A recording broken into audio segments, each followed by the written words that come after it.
मीठी पानीपत की लड़ाई कौन जीता? मीटू। पतझड़ के मौसम में एक नदी के किनारे दरख्तों के बहुत सारे पत्ते जमा हो गए।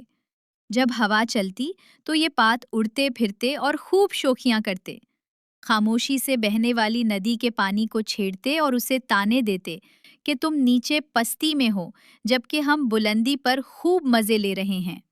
ऐसे मौकों पर पानी और पत्तों में लफ्जी जंग भी होती रहती। एक दिन पहाड़ों से बहुत सारा पानी आया और नदी अपने किनारों तक भर गई। पानी की लहरें उछल उछल कर किनारों से बाहर गिरने लगीं। अचानक एक बड़ी सी लहर आई और सब पत्तों को बहाकर वापस नदी में ले गई। यूं पानीपत की इस लड़ाई में फतह पानी का मुकद्दर बनी। अच्छा, ऐसे होता। जी हाँ, ऐसे ही होता।